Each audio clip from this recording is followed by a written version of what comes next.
Animation is a slippery slope. There's always shows that are put into concept and sadly don't go further than that, a concept. But this in itself can be for a multitude of reasons, whether it be budget, conflict within the team, or plenty more. But today, I thought we could look at 20 lost pieces of animation.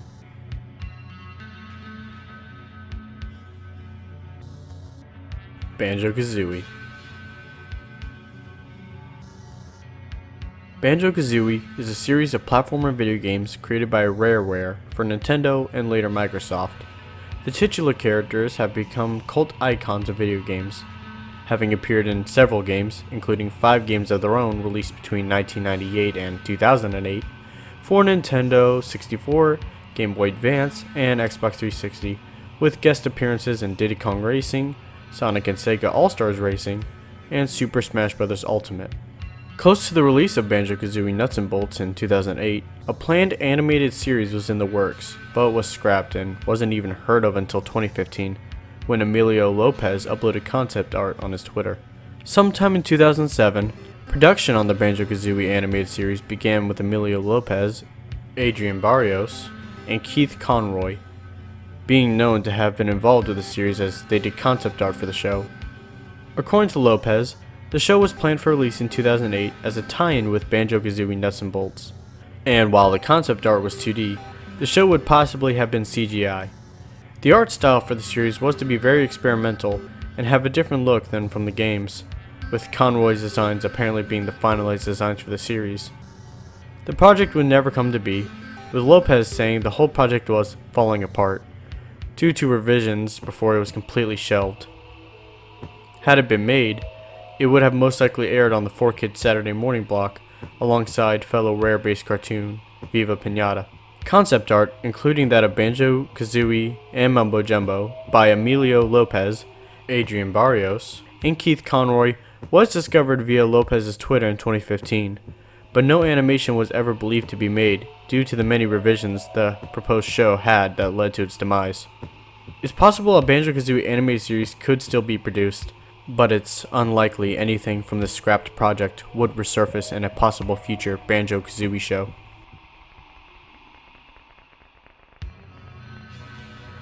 Diary of a Wimpy Kid, Cabin Fever. Diary of a Wimpy Kid is a children's book series about a middle school kid named Greg Heffley and his misadventures with his friends, family, and bullies. As of 2021, there are currently 18 books in the series. The 6th book in the series is named Diary of a Wimpy Kid, Cabin Fever. The plot follows Greg's usual antics until about halfway through the book, where a snowstorm shuts down the schools and Greg's family has to find ways to stay warm. There have been 3 live-action films based on the book series, being released from 2010 to 2012, but what is not known to the public eye is that there was a planned animated special based on Cabin Fever. Around December 2012, Jeff Kinney was featured at a premiere event in the UK. He confirmed that the 3rd live-action film was the last one in the genre. But he also announced an animated television special based on Cabin Fever. He announced it for a 2013 date. About a year later, after the 8th book, Hard Luck, was revealed, Kinney was interviewed again about various things, and after confirming that there would be no live-action movies for the time being, he mentioned the special again, this time planning it to air on the Fox network sometime in the 2014 holidays. As of 2019, nothing of the project has surfaced. Jeff Kinney has made other live-action movies since then, but nothing about the animated special has been announced since 2013. However, around late 2018, an animated television series based off the books was announced by Fox. It is possible that elements of the books, specifically elements of Cabin Fever, may make it into the series, which might appear on Disney's then upcoming streaming service, Disney+. This television series is probably the closest to the cancelled special. On December 10th, 2020, during Disney's Investor Day 2020 event, the animated Diary of a Wimpy Kid TV series was officially confirmed to be in development for Disney+. Earthworm Jim. This one is about the Earthworm Jim Lost pilot, which I talked about in length in my top 10 recent lost media video, so go watch that one if you're interested. Family Guy. Family Guy is an animated sitcom created by Seth MacFarlane that premiered on January 31st, 1999. Before its premiere, there was a 15-minute unaired pilot made sometime in 1998. This pilot would eventually become the series premiere, Death Has a Shadow. Many differences from the final version can be seen throughout this pilot, such as different clothing, different character designs, and multiple scenes that were eventually cut. Aside from that, there's not much that's different from the final. Fox gave Seth MacFarlane a fairly small budget to create the pilot, namely $50,000, while most half-hour animated pilots cost about $1 million. Seth spent 6 months animating the pilot out of his house and co-created the pilot with Jim Keshen Productions. Jim Keshen reportedly took all credit for making the pilot and filed a lawsuit against Fox and Seth MacFarlane on June 1st, 1999, which was quickly dismissed on December 28, 2000. The first 7 minutes of the pilot can be found online, but the rest of the pilot is replaced with a "Coming Soon" bumper.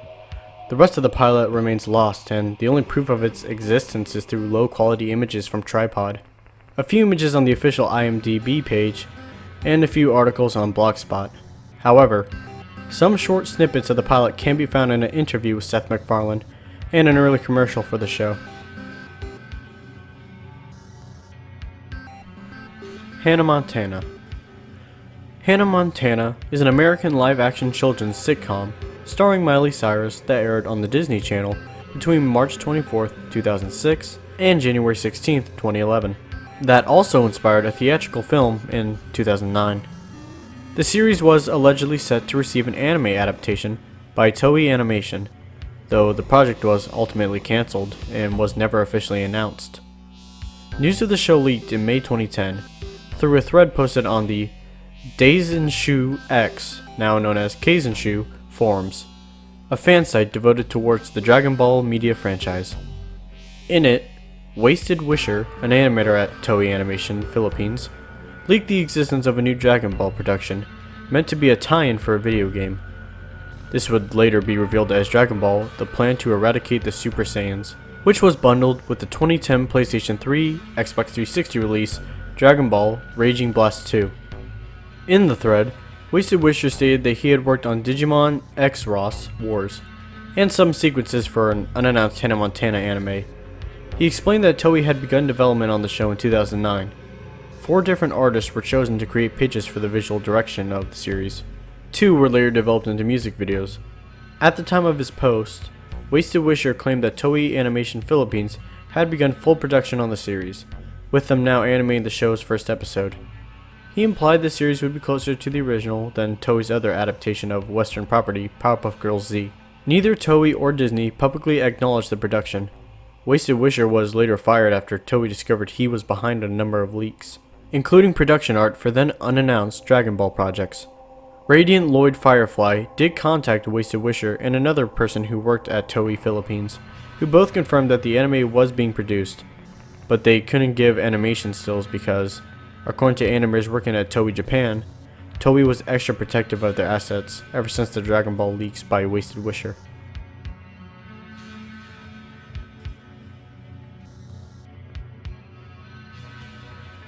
Johnny Test. Johnny Test is an American-Canadian animated television series that revolves around the adventures of the title character, Johnny Test, an 11-year-old suburban boy who lives with his super genius 13-year-old twin sisters, Susan and Mary, both of whom are scientists. A pilot was produced in 2004, a full year before Kids WB picked it up as a full series. Very little is known about the pilot itself. Johnny, Dookie, who is referred to as Poochie at the time, Mary, Susan, and their parents, Hugh and Leela, all appeared in the pilot. According to TV.com user Derek Lamb, the pilot was animated in Flash, it contained an American cast, unlike the main series, and that the pilot was redone as the first episode of the series. James Arnold Taylor was the only cast member to return from the pilot to the show itself. Only a screenshot and a promo for the pilot are available online, and no other footage has been found. Max the Cat. Max the Cat is a Canadian animated children's series based off of the book series of the same name by Adam Whitmore. The show follows Max, a tailless cat who travels around the world in search of his tail, and goes on adventures and learns about places along the way. The show aired 2 seasons and had both an English and French version, so forgive me if I mispronounce things. In total, 52 episodes of the show were made in 2 seasons. The show was first produced in 1996 by SDA Productions, a subsidiary of Conscient Group at the time. In 1999, Conscient Group was bought out by Motion International, who in turn was bought by Quebecer, which eventually became TVA Films. No footage of the show was available online until 2015, when YouTube user Green Arrow 1993 uploaded footage of the intro and credits. When asked if they had any episodes, Green Arrow stated that they saw the footage they posted on a VHS tape that mostly contained episodes of Mr. Dress Up in the same year. A group by the name of Canal Femelle 2.0 posted 2 whole episodes of the French version of the show, Max Le Chat, onto Dailymotion.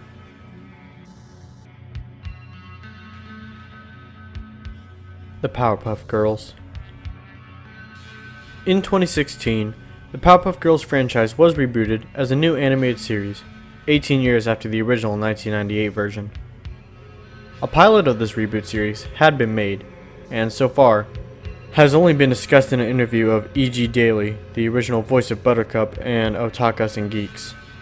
According to Daily, her, Tara, and Kathy did actually record a pilot episode of the series, with different showrunners, but after Nick and Bob replaced the unknown showrunner, they decided to replace them with different lead characters. As of now, the pilot has yet to surface. Ren and Stimpy, adult party cartoon, Life Sucks. Life Sucks is an unfinished episode of the Ren and Stimpy adult party cartoon for Spike TV. Even though the first part of the storyboard pretty much was finished, the rest of the parts of the entire episode remains unknown. The episode's plot revolves around the meaning of optimists and pessimists. Stimpy believes that the whole world in life is all nothing but pure happiness, while Ren believes that everything is evil, filled with deaths and whatnot. To convince Stimpy to become pessimistic about the world and life itself, Ren tells him the story of Children's Crusade that's shown in an art style similar to Golden Books. Many Spunko employees considered it the best Ren and Stimpy episode ever written. The episode was intended to be the 17th/18th episode of Ren and Stimpy, the tall party cartoon. But after the show's cancellation due to poor ratings, the episode was shelved away in its incomplete state. Despite being unfinished, many fans theorized that Life Sucks was a prequel to the episode Ren Seeks Help, since John K. stated that Ren must have done something horrible to Stimpy in an earlier scene from that episode, but didn't elaborate on it. This theory has not been confirmed nor denied. Although only 8 minutes of the cartoon's animatic have been released, John K. has posted several sketches of additional scenes not in the animatic to his blog, implying that there's more of the episode than the footage we currently have access to. The Amazing World of Gumball, The Downer. The Downer is the 36th episode of Season 3 of The Amazing World of Gumball, an animated series produced by Cartoon Network Development Studios Europe. The final product revolved around the Wattersons trying to cheer up Gumball, who is in an inexplicable bad mood. Gumball then gets mad and wishes for his family to disappear, which they and the rest of Elmore do. Throughout the course of the episode, Gumball slowly goes insane as he walks around the empty town. However, the original draft of the episode was excessively dark, with the creator mentioning it as the reason why the episode was considerably rewritten. As of yet, details concerning the original draft haven't surfaced anywhere online. The only mention of it is on the creator's Twitter, in a conversation with one of the fans of the show.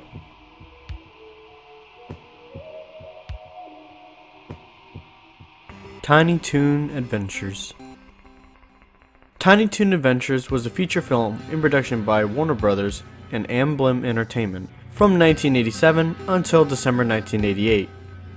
Conceived by Terry Semel, the president of Warner Brothers, as an answer to other popular cartoons in the 1980s, based around the concept of child versions of popular characters, such as a pup named Scooby-Doo or Muppet Babies. The original concept for the movie was to follow either child versions of the Looney Tunes characters or their children. However, after Steven Spielberg was brought into the project, Semel and Spielberg decided to use new characters of similar species and with some similar character types to the originals, but with no direct relation instead. People known to have worked on the project within the film's production are Semel, Spielberg, and Dan, the Warner Brothers head of licensing. In 1988, the decision was made to shift the project to television animation in hopes of reaching a broader audience. This television animated Tiny Toon Adventures ran from 1990 until 92, with 2 TV specials airing in 94 and 95. It did receive a direct-to-video movie called Tiny Toon Adventures: How I Spent My Summer Vacation, but it was with no relation to the original movie. Not much information about the original film's production seems to be available, and since the television series started production from scratch regarding 2 characters' creation and design and casting, it's possible that production on the movie didn't get very far, despite going on for 2 years.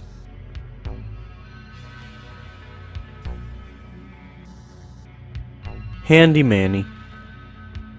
Handy Manny is a CGI animated children's series that was created by Roger, Marilyn, and Rick, and produced by Buena Vista Television and Nelvana Enterprises. It ran from September 16, 2006 to February 14, 2011 on Playhouse Disney, then ran on Disney Junior until February 14, 2013. In 2005, an 11-minute pilot was created for the series. Unlike the main series, which was animated by Two Presidents Productions, the pilot was animated by DKP Studios. The pilot also used standard 3D animation instead of cel shading and had more simplistic sets. The only video footage of this pilot can be seen in a demo reel from DKP Studios' official website, aside from a resume of CG artist Kyron Kelly, who directed the pilot. Little information can be found.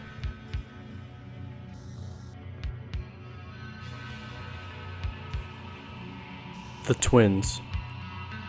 The Twins is an animated television series based on the book of the same name by John Wallace and produced by Cinar, Martin Gates Productions, and Flextech Television Limited. The series lasted 26 9-minute episodes, or 13 half hours, and aired on YTV in Canada and CITV in the United Kingdom from 2000 to 2001. The show centers on 2 5-year-old twin sisters, Lil, who's neat and tidy, and Nellie, who's messy and sloppy. Their opposing personalities often clash, ultimately getting them in trouble, but eventually they work things out, working together and sometimes even standing up for each other.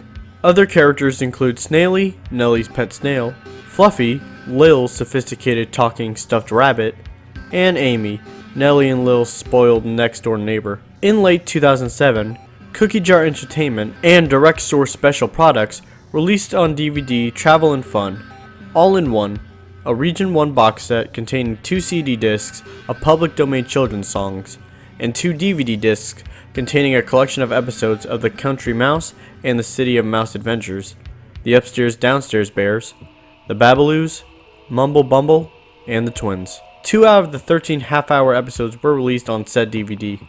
However, they do not contain the theme song or credits. Furthermore, the box set has been long since out of print and is hard to find. On January 27, 2013, a YouTube user by the name of Lauren the Wild 1999 uploaded the episode Where's Snaily, this time containing the theme song, and taped off a broadcast from CITV. That would be the only trace of the show's existence on YouTube until May 14, 2019, when another YouTuber by the name of TV Showls uploaded the 2 episodes released on DVD. Then, on January 1st, 2021, YouTuber Classic New Television uploaded the episode Trampoline, making it the 6th 9-minute episode to become public.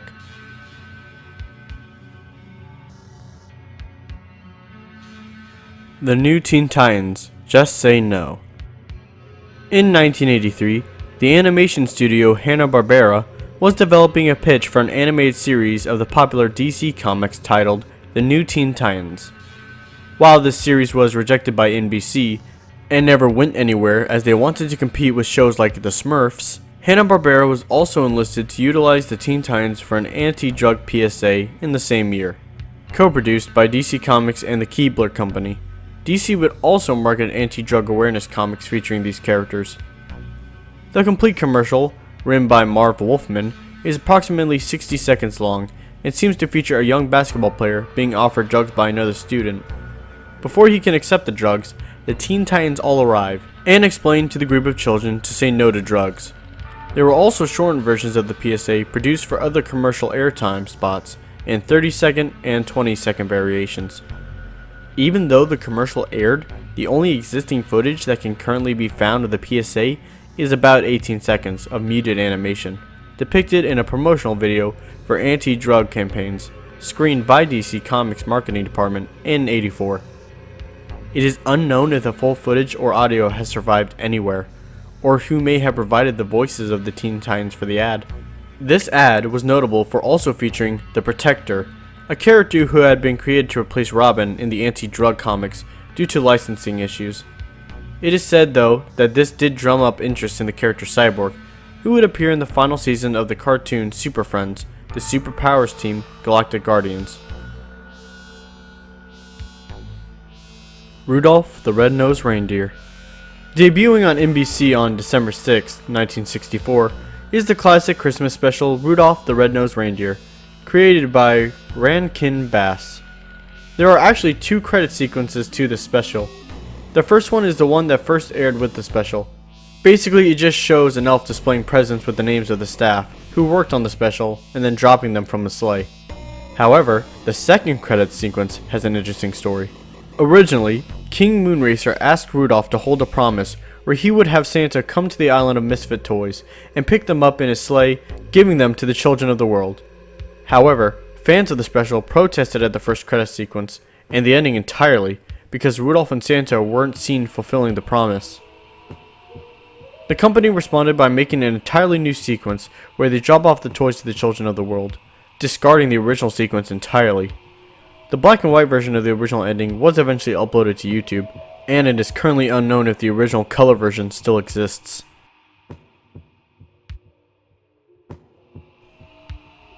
Shrek, I Feel Good.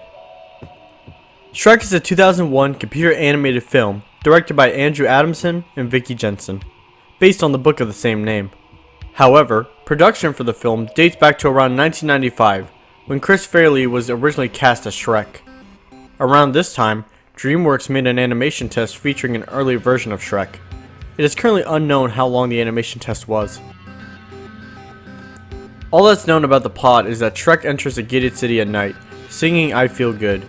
He comes across a mugger tied to a rope, who was singing along with Shrek. Shrek proceeds to play with him and then stretches the mugger on his rope, and sends him soaring into the night sky. Very little information has come upon this topic, and all that remains of the actual animation test are still images. In April of 2017, YouTube user Uncle Sporkums uploaded a storyboard version of the animation test. He later re-uploaded it in September of 2017 because he found more storyboards of the animatic. Since voices were absent from the original upload, he decided to voice over the missing lines by himself. Considering the storyboard's existence, it's likely that the actual animation is either somewhere in the DreamWorks archives or in the hands of a collector. Sesame Street. Sesame Street is an educational children's television series that has been airing ever since 1969. Ever since its premiere, it's been the most well-known and popular children's show in North America, and has even aired in foreign countries in the form of dubs and co-productions since '71. But before the first episode's broadcast on November 10th, 1969, there was a series of 5 test pilots that aired in the summer of 1969. The pilots were made to test how audiences felt about the show and its format. In the pilots, the street segments did not include any Muppet characters, and there was a segment called The Man from Alphabet, which never appeared in the final series. Some characters like Big Bird and Oscar the Grouch were also absent, and Gordon was played by a different actor, the late Garrett Sanders, also known as the Missing Gordon. When the audience testing revealed that the children were more interested in the puppet and animated segments, the puppet characters were incorporated into the street segments. Out of the 5 test pilots that aired, only the first one is currently available online in full. The first pilot was also released onto the Sesame Street Old School Volume 2 DVD box set as a bonus episode, making it the only pilot released onto DVD. and footage from the 5th pilot, the footage you're watching right now, also exists online.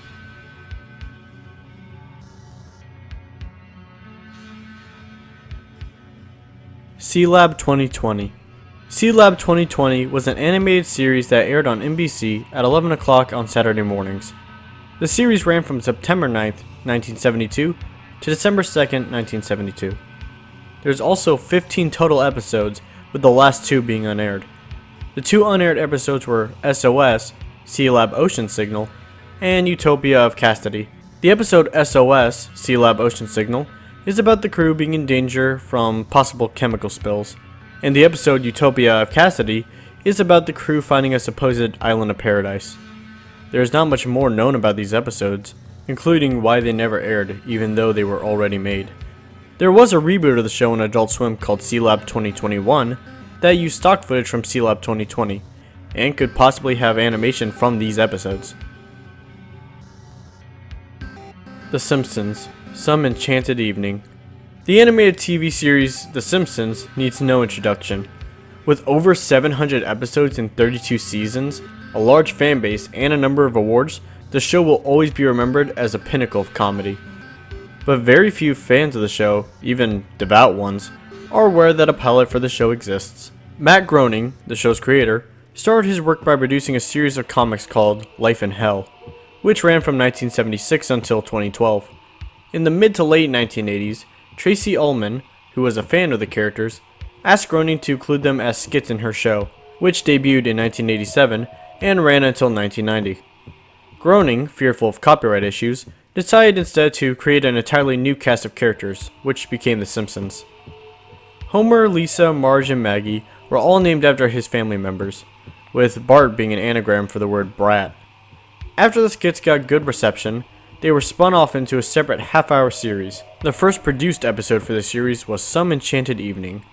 The plot of the episode revolves around Homer and Marge taking a night out and hiring a babysitter to look after Bart and Lisa. It turns out that this babysitter is a notorious thief and begins robbing the family. This episode originally suffered various problems before finally airing. The animation for the original episode was criticized heavily, with James L. Brooks' reaction being, "This is However, the episode was later remade and then aired on May 13th, 1990, as the last episode of the first season, with Simpsons roasting on an open fire, the 8th episode produced, becoming the first aired episode instead.